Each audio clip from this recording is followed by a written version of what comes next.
Bonjour à tous et aujourd'hui je vais vous faire une vidéo sur iOS 10. Donc la dernière mise à jour de Apple qui est pour moi une mise à jour pour l'application Messages. Je dis ça parce que on a deux options supplémentaires qui vous sont proposées ici et une option ici donc où vous pouvez liker et aimer les messages de votre communiqué. Donc vous allez ici, vous agrandissez la page et donc là vous avez le choix entre faire un dessin et faire un cœur et une bouche. Donc par exemple moi ici on vient dessiner, par exemple voilà, tac, voilà, j'ai dessiné, ça vient faire en même temps une animation que le récepteur verra aussi. Il y a aussi cette option là qui ressemble étrangement à l'icône de l'App Store parce que tout simplement vous pourrez télécharger des applications ou des options supplémentaires pour Messages. Donc tout simplement là j'ai pris Game Pigeon qui sert en fait tout simplement à jouer avec la personne à qui vous parlez. Donc par exemple au billard, au poker, à bataille navale, etc. Donc tout simplement ce que vous allez faire c'est que vous allez cliquer sur le billard, voilà, vous faites envoyer. Voilà. Donc là après, tac, vous appuyez et là vous pouvez jouer avec la personne à qui vous parlez, voilà, pour une partie, etc. Par la suite, le bruit du clavier a changé. Donc je vous laisse écouter cela.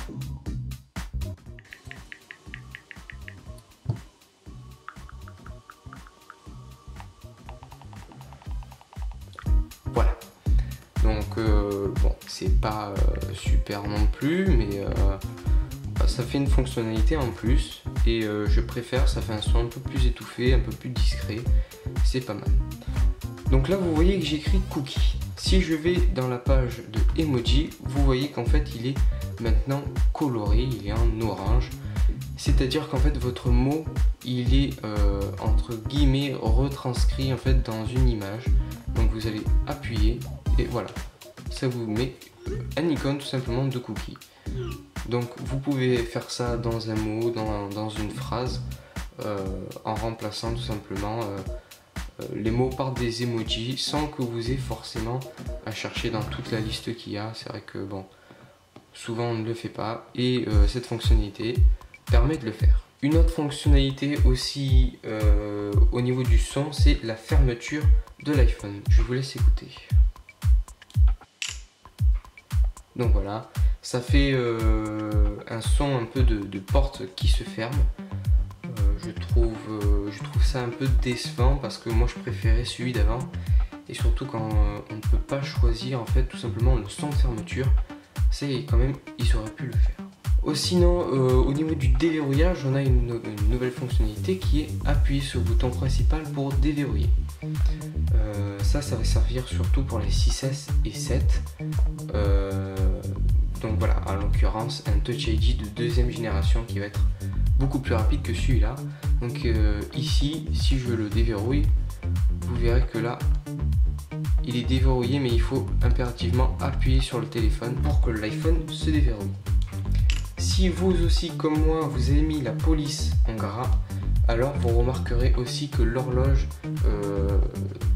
s'est mise en gras et la date aussi. Donc ça a été bien de le rajouter. Pour ce qui est de appuyer sur le Touch ID pour tout simplement le déverrouiller, vous pouvez enlever cette fonctionnalité en allant dans Général, Accessibilité, vous descendez, voilà, et là il va avoir bouton principal.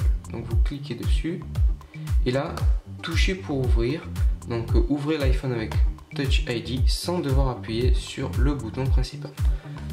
On coche cette option et donc là ça y est, je peux enfin déverrouiller mon iPhone sans forcément avoir besoin d'appuyer sur le bouton principal. Les photos, donc l'interface a été changée. Donc vous voyez ici tout simplement que ça a été mis un peu en ordre, donc 2 par 2. L'application musique aussi qui a changé, donc voilà un peu la nouvelle configuration. Donc je trouve ça un peu plus simple. Voilà, on a la playlist artiste, album, morceaux et musique téléchargée, ça fait un peu plus clair. Une nouvelle application aussi qui a été mise à jour, c'est l'application horloge. On a un nouveau thème, un thème sombre, voilà, un thème noir tout simplement. Et donc on a une nouvelle fonctionnalité qui est sommeil. Donc vous programmez à quelle heure vous voulez vous coucher, donc là ici 21h30, et vous choisissez à quel moment en fait l'iPhone va vous envoyer une notification pour aller vous coucher, donc 15 minutes avant, 30 minutes avant, 1 heure avant, etc. Donc moi j'ai choisi tout simplement 15 minutes avant et réveillé à 6h15, tout simplement pour pouvoir être à l'heure au lycée. Donc voilà, un thème noir je pense pour le sommeil, pour pas que ça nous éclaire trop le visage. Une autre fonctionnalité, mais c'est pas vraiment une fonctionnalité, c'est plus du visuel, ça va être par exemple pour les applications. Donc ici vous voyez qu'en fait le dossier est flou en fait derrière, l'arrière-plan est flou. Et l'appareil photo, donc ce qui a changé c'est tout simplement le fait que l'option pour retourner, passer en mode selfie en fait est passée de haut en bas, et pour les filtres c'est l'inverse, il est passé de bas en haut. La nouvelle fonctionnalité aussi qui est pas des moindres, c'est par exemple vous voyez ici presque toutes les applications d'Apple. Donc ce qu'on va pouvoir faire c'est par exemple la bourse, vous en servez pas, bah vous supprimez. Et par la suite après, si il vous vient l'idée en fait de vouloir les réutiliser, vous avez juste à faire une recherche, donc vous marquez bourse, tac, et donc par la suite vous pouvez la télécharger. Voilà, et donc là elle s'est mise ici, on va la replacer dans son fichier. Et donc voici une nouvelle fonctionnalité, la présentation en fait des messages reçus et des notifications. Donc maintenant en fait ça s'affichera comme ça, même l'écran verrouillé. Donc l'arrière-plan flou et une notification arrondie sur les bords, avec l'option de fermer et avec les messages. Donc vous aurez un espace pour voir votre message et donc le clavier en bas. Et au niveau de l'interface, ce qui a changé aussi, c'est le Control Center. Donc on voit déjà que le Control Center a été modifié au niveau de sa forme, donc par des arrondis et par un découpage. Donc maintenant il est en 2 morceaux. Et on voit aussi que les options qui sont présentes ici ont changé d'aspect, en fait tout simplement de couleur.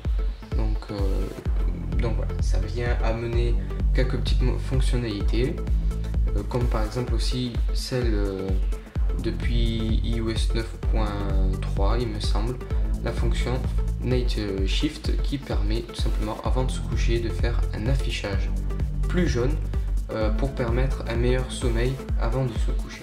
Voilà, j'espère que cette vidéo vous aura plu et qu'elle vous sera utile, donc pour les nouveautés donc à utiliser, etc. Donc n'hésitez pas à partager, à aimer et à s'abonner à ma chaîne.